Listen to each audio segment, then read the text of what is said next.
¿cómo están? Pues bienvenidos de nuevo a este podcast. Este podcast se llama Investigando, es un podcast del Semillero de Investigación Paz SOS, del Programa de Trabajo Social de la Escuela de Humanidades y Estudios Sociales. Y pues hoy tenemos una invitada muy especial, ella es Clara. Clarita ahorita se va a presentar, me cuentas todo tu nombre completo, pero ¿qué has hecho? ¿Cuál es su trayectoria fundamentalmente? ¿Y quién es Clara? Un poco para que conozcamos a mi invitada. Alba Luz, gracias por la invitación. Bueno, mi nombre es Clara Inés Carreño Manosalva, honrando también el apellido materno. Yo pues trabajo en la Universidad de La Salle hace ya cerca de 14 años largos. Me formé como antropóloga, luego continué con una maestría en desarrollo social y educativo y finalmente volví a la antropología para formarme en mi proceso doctoral, tratando de juntar precisamente preguntas que me quedaron cuando ejercí en la función pública y en activismo social, llevándola a la academia, interrogando esas cosas que hacemos en la sociedad y que quizás a veces ameritan más comprensiones, respuestas, claridades de por qué hacemos lo que hacemos, ¿no? Aposté hace 20 años por ser mamá, cuidadora de una hija maravillosa. Y bueno, han sido ya cerca de 5 décadas muy bien vividas. Clarita, este podcast fundamentalmente también tiene una pregunta de fondo, esa de la investigación militante, que puede tener como muchas miradas. Pero frente a eso, quiero que me cuentes esa trayectoria tuya. Ahorita tú mencionabas cosas alrededor de militar socialmente o en procesos sociales. ¿Cuál ha sido esa trayectoria tuya en esa militancia social y política en lo social? Realmente yo empiezo muy temprano en mi vida a hacer ejercicios de activismo y militancia. Militancia es un verbo que me encanta usarlo en un país donde la expresión militar generalmente está asociada exclusivamente a asuntos del uso de armas y demás. Bueno, por eso me gusta mucho la palabra militancias, ¿no? Y seguirla usando, ambiental, social, educativa, artística, que tiene que ver precisamente con maneras de estar, encontrar sentido a la colectividad que defiende causas, ¿no? De todas aquellas causas que siguen siendo horizontes por resolver en la vida contemporánea, ¿no? En derechos humanos, en justicia social, en reivindicar apuestas por grupos históricamente excluidos, marginados, ¿no? Y mis ejercicios de militancia realmente empiezan desde muy joven. Eh, Desde muy joven estuve en procesos de organización juvenil, conmigo misma, participando en procesos o bien cercanos a la Iglesia Católica o bien cercanos a organizaciones campesinas. Más tarde estoy mucho más cerca acompañando procesos de organización con niños y niñas, trabajadores, que para mí fue una experiencia muy importante en mi vida porque traza preguntas muy importantes cuando la institucionalidad internacional y después la nacional empiezan a hablar en contra del trabajo infantil, mientras que a mí los niños y las niñas me están educando en el trabajo, pues como una manera de estar en el mundo y de defender un lugar propio, ¿no? Entonces, luego estoy como muy cerca y sigo estando cerca de algunos procesos con niños y niñas trabajadores.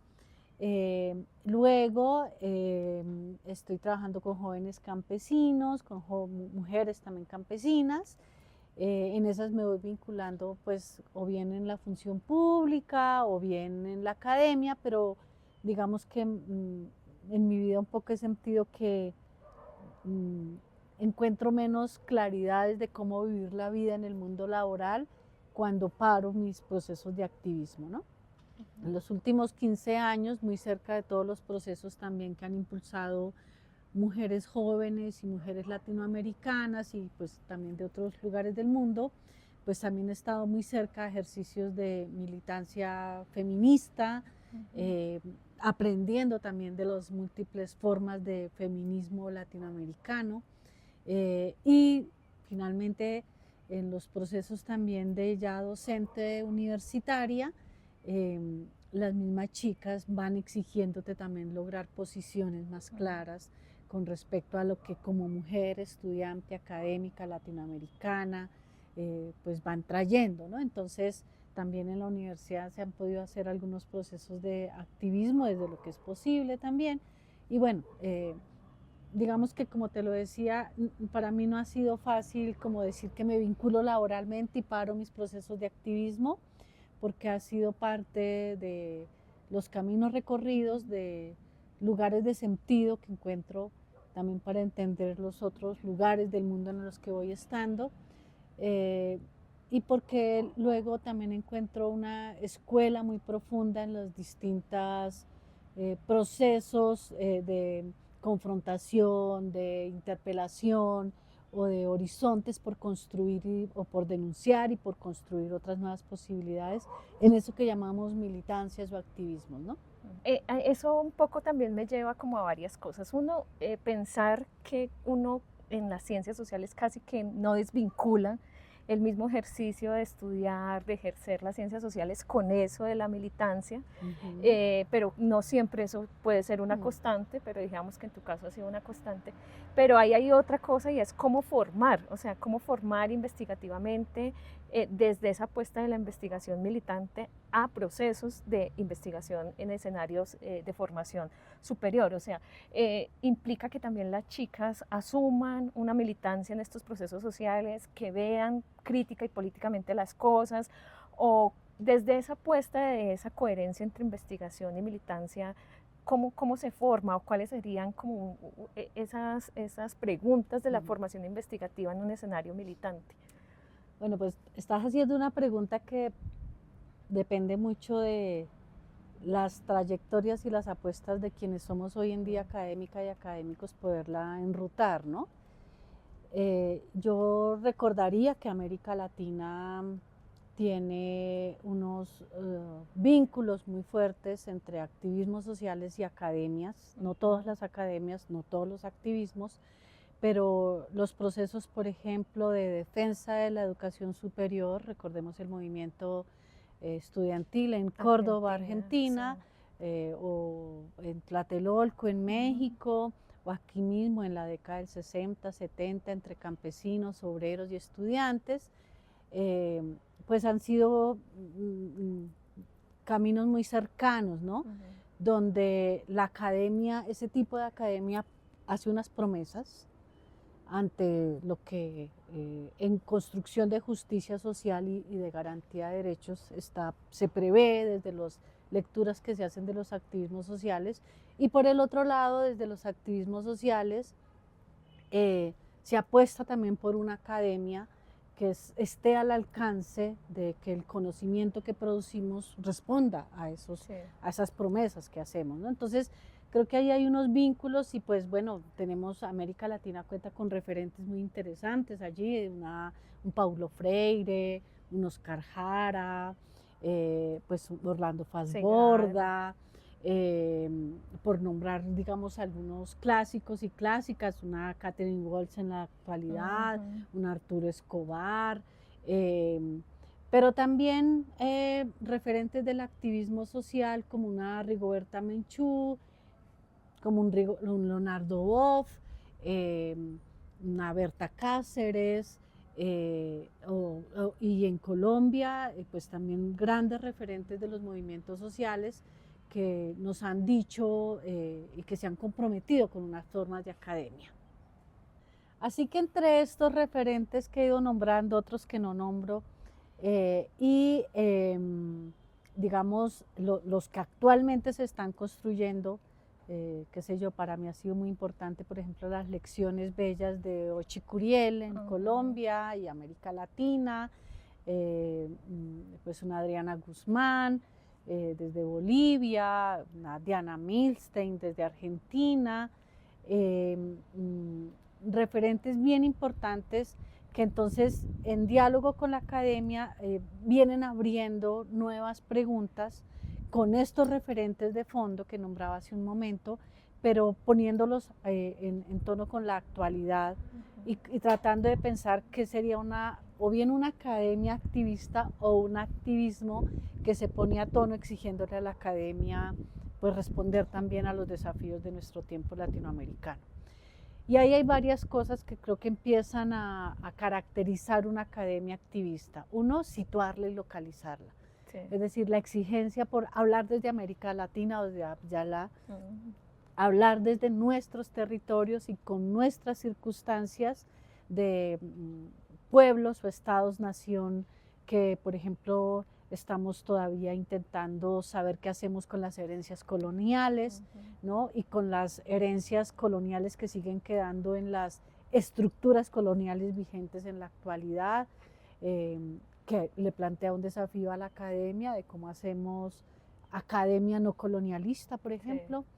Sí. O, por ejemplo, academias que son capaces de responder a problemas propios latinoamericanos y no los problemas que el norte nos dice que tenemos, ¿no? O que la academia o los autores y autoras de las escuelas del norte, que han sido importantes y también son referentes algunos, pero ser capaces de ponerlos acá en América Latina, y si no nos sirven, pues no ponerlos, ¿cierto? Pero por lo menos tensionar esta relación norte, claro, sur, ¿no? Sur global, en esas dimensiones también éticas de lo que implica esas miradas decoloniales también. Total. Y también decirnos en nuestras propias lógicas del sur del mundo, pues cuáles son los desafíos para una academia latinoamericana. Creo que el reciente congreso de Claxo pone en evidente que sí es posible hacer, por un lado, academia latinoamericana puesta a la altura de lo que América Latina exige, y con desafíos y preguntas profundas, ¿no? Por ejemplo, frente a la exigencia de las publicaciones de alto impacto puestas por transnacionales como el Sevier, ¿no? Que han hecho un trabajo impresionante. Los mismos debates de ciencia abierta, obligándonos para muchas otras cosas. A acreditarnos solo en esta lógica, y entonces venimos preguntándonos, bueno, exactamente para qué es que publicamos, ¿no? Para engrandecer estas industrias o para que sirva y tribute a las comunidades y a nuestros propios problemas, ¿no? Entonces, cuando somos capaces de volver adjetivos y sustantivos a academia y activismo, pues implica unos requisitos propios, ¿no? Sí. Implica unas preguntas propias, incluso implica preguntarnos si eso sí lo podemos hacer o no lo podemos hacer. Aquí en la universidad hemos conversado con compañeras que nos dicen desde la academia actual, no es posible hacer esa alianza. Seamos capaces y sensatos para decirnos que tampoco lo podemos hacer. Y yo creo que son llamados importantes porque nuestra academia pues también ha necesitado responder, algunos diríamos peligrosamente, pero responde a las lógicas del mercado, sí, del capital cognitivista, y esa respuesta pues le ha puesto muchas talanqueras, y muchos desafíos bastante problemáticos y crueles, diría yo, a la respuesta que se esperaría de una academia comprometida y con una lectura real de los tiempos que vivimos en América Latina. Entonces, por eso otros activistas nos dicen, este tipo de academia no puede responder y no podría estar al alcance de lo que hoy en día se exige desde los activismos sociales. En esa misma vía, Clarita, un poco en esa pregunta de la investigación, o sea, nosotros un poco estamos en el campo de la formación con otros y otras. ¿Cuáles son esas pistas como para que haya un continuo, dijéramos, en la formación investigativa, de que efectivamente se siga pensando que esa es una relación necesaria entre situar los problemas sociales, también acompañarlos, porque creo que allí empieza a haber una coherencia y una comprensión de las epistemes que generan los movimientos, los grupos, los colectivos, las colectivas alrededor de muchas cosas? ¿Cómo sostener esas cosas en la formación, digamos, frente a un escenario que ya en muchas ocasiones, tú misma lo has dicho, puede ser limitado, pero ¿Cuál puede ser el rotico por donde uno se puede meter para decir, aquí hay una posibilidad para que las nuevas generaciones se sigan pensando que esto, en ciencias sociales sobre todo, es un asunto necesario y que también tiene que ver con una mirada o una cosa que nos pone hoy en día, y es que las ciencias sociales están teniendo unos giros epistémicos muy interesantes y que quizás allí desde el activismo y la militancia podemos aportar a esos giros epistemológicos. ¿Cuáles serían como esas cosas donde tú dices, esto es importante en la formación investigativa desde estas miradas? A mí me parece que no solamente desde las ciencias sociales, Alba Luz, sino desde cualquier tipo de ciencia que tenga un campo disciplinar, es muy importante historizar eh, no solamente los momentos de cada ciencia, con lo que hacemos generalmente en los fundamentos, en las disciplinas, sino esos fundamentos y esas historias o esas genealogías que podemos hacer de las disciplinas, a qué retos y momentos históricos se responde. Es decir, ningún tipo de disciplina, ni ciencia, ni conocimiento nace en neutro, ni nace en el vacío, ¿no? Y luego es muy peligroso cuando colegas plantean la ciencia como sin su propio contexto político, social, cultural, ambiental, económico. Todas las ciencias, ¿no?, están insertas en ese tipo de contextos, y para mí es obligante hacer ese tipo de revisión del conocimiento, a qué contextos, acontecimientos, momentos responde, ¿no? Para poder entender también hoy en día a qué tipo de contexto respondemos. De sujeto, ¿no? de qué tipo a qué tipo de problemática respondemos, ¿no? A mí me parece un gran desafío contemporáneo romper la idea de que solamente las ciencias sociales tenemos una obligante lectura de los tiempos que vivimos. Me parece muy peligroso pensar que las otras ciencias, ¿no?, lo que algunos llaman las ciencias duras, piensen que ese conocimiento sí puede estar por fuera de su tiempo.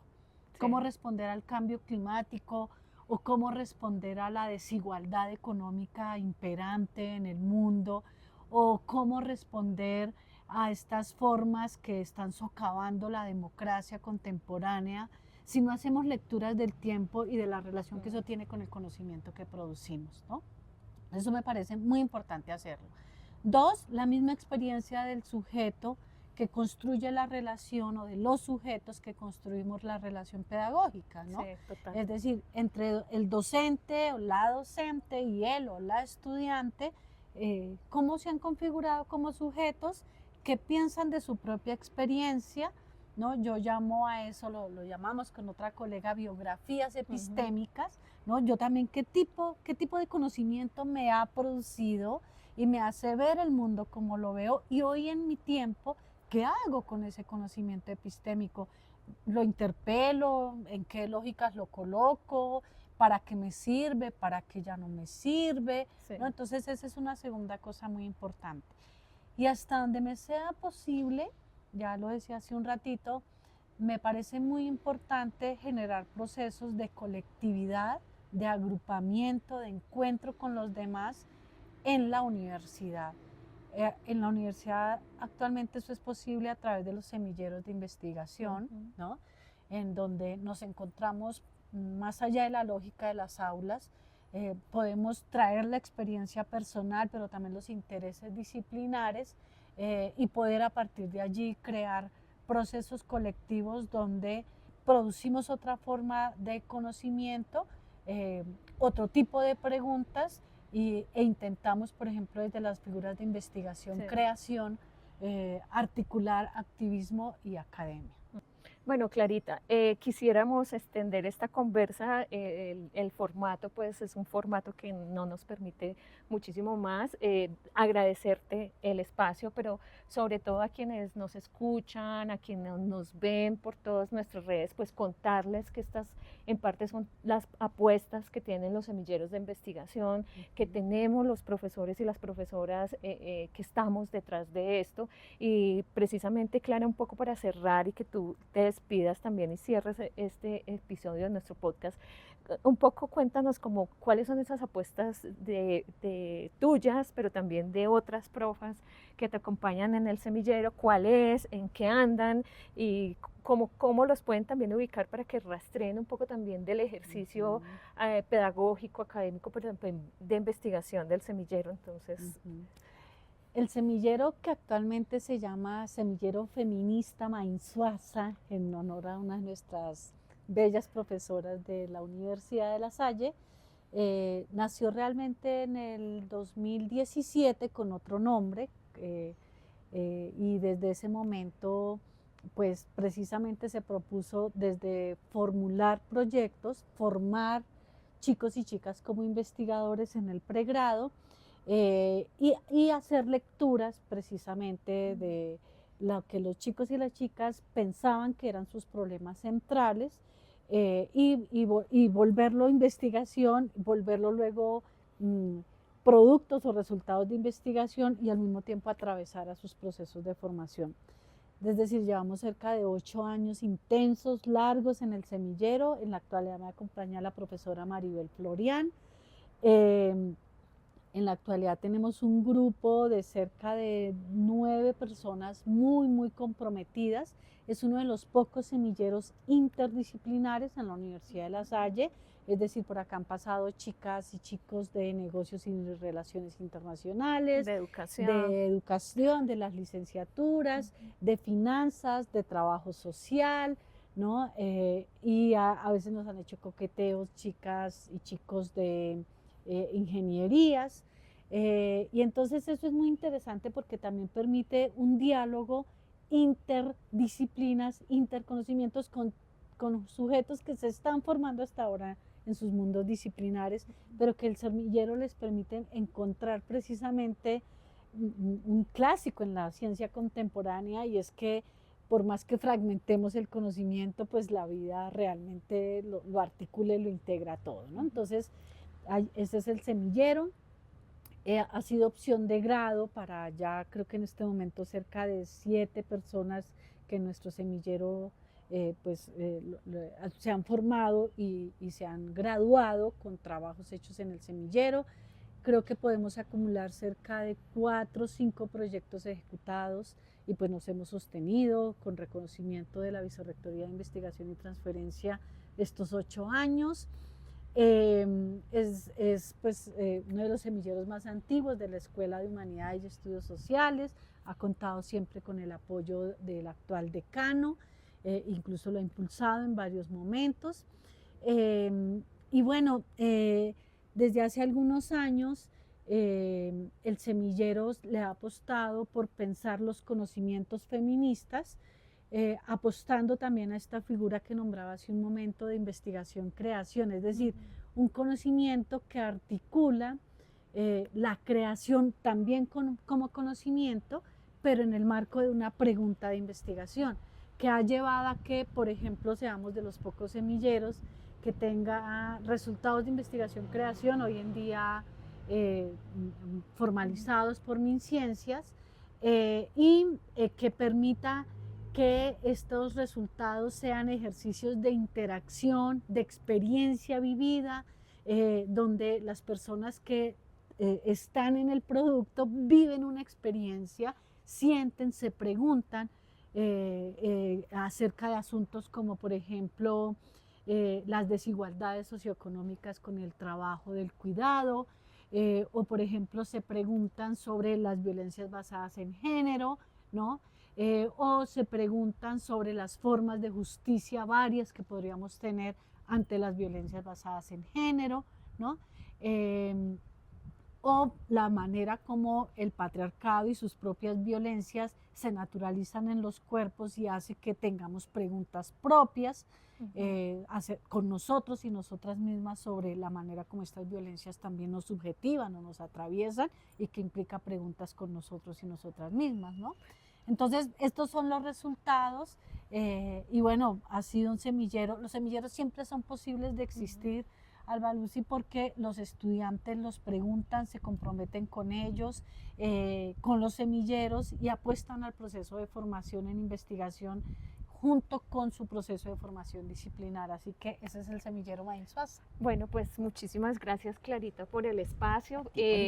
Y pues se nos acaba con este episodio, te cuento, Clarita, esta temporada, esta es nuestra segunda temporada, pero les anuncio que vamos a tener una tercera en este semestre que empieza. Digamos que la primera, los estudiantes contaban sus experiencias en campo de cosas que les tocó un poco aprender en campo y que no vieron en la academia, pero que el campo les obligó a preguntarse por herramientas investigativas.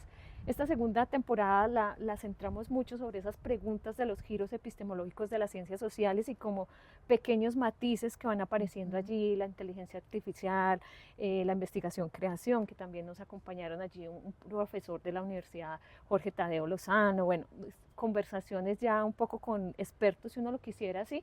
Nuestra tercera temporada, pues vamos a irnos a las comunidades, vamos a irnos a comunidades y organizaciones que han trabajado con nosotros y para ver precisamente esos saberes también instalados en esas comunidades y en esos colectivos, de cosas que uno en la investigación aprende, digamos, de esa experiencia, esa apuesta política, esa apuesta epistémica que también surge de que ellos todo el tiempo están haciendo y resolviendo la vida en torno a los derechos humanos, a la accesibilidad de un montón de situaciones que ellos y ellas viven. Entonces, esta tercera temporada pues nos espera un recorrido, pero sobre todo un diálogo con organizaciones sociales muy interesante. Nos veremos entonces en esa tercera temporada y muchísimas gracias.